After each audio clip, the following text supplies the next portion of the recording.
क्या इन सब के बावजूद हम उन मुद्दों पर, हम उन बातों पर कायम रहते हैं?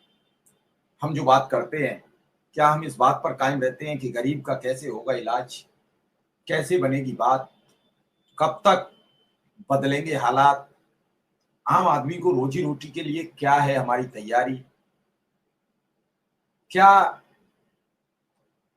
इस देश में अभिशाप हो गया इस राज्य में कि वो अनुदेशक या शिक्षा मित्र का जॉब कर बैठा? क्या ये उसके लिए दुष्पाप हो गया है?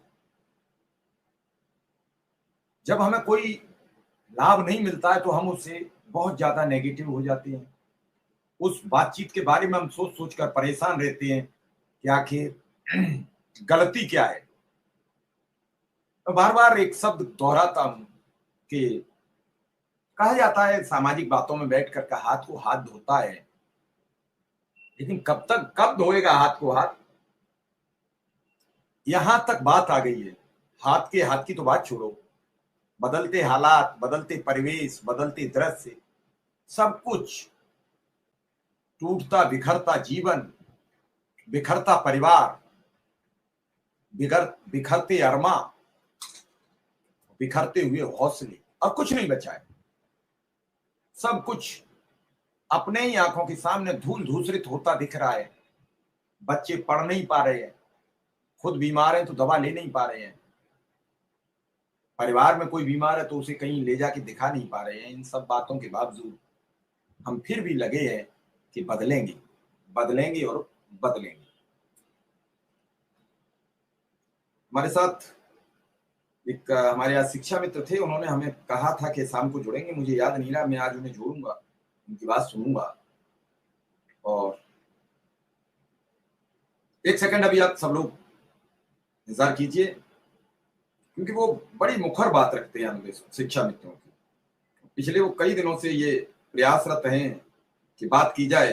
मोहम्मद आसिफ साहब, मैं उन्हें कॉल करता हूँ और उन्हें जोड़ता भी हूँ, आज उनकी बात भी सुनता हूँ। रविवार का दिन है और वो आएँगे तो अच्छा भी लगेगा। मैं चूँकि वो लखनऊ के रहने वाले हैं और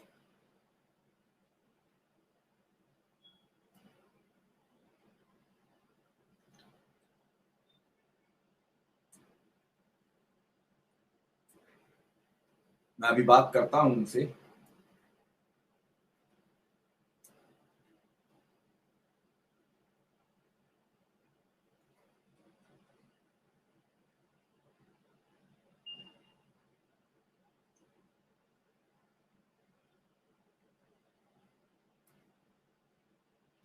समझ में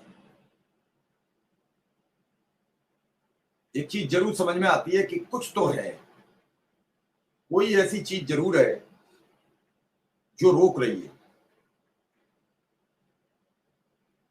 किसी न किसी को कहीं न कहीं छू रही है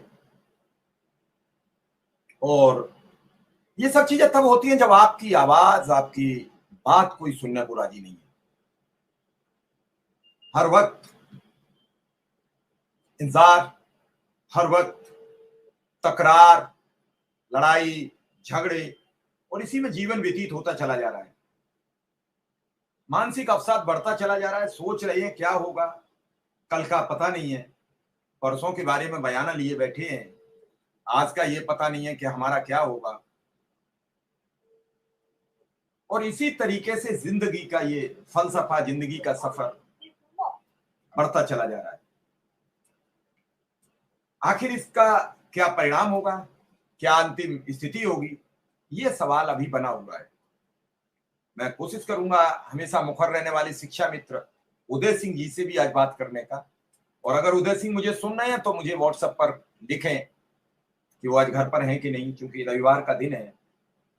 मैं चाहता हूँ कि कुछ शिक्षा मित्र और अन्वेषकों की बात भी सुनी जाए। सबकी बात सुन रहे हैं, सब अपने-अपने हिसाब से कह रहे हैं और सबका अपना-अपना आकलन है, सबका अपना-अपना ध्येय है।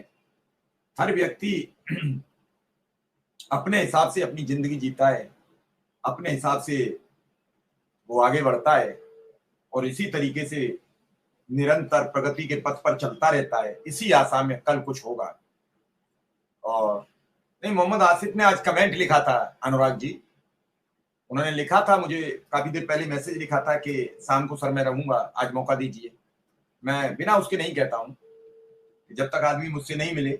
हाँ, उदय जी जरूर अगर घर पे होंगे तो वो आ भी जाएंगे और वो आ जाते हैं। तो ये सब चीजें बड़ी सोचने की हैं और समझने की हैं।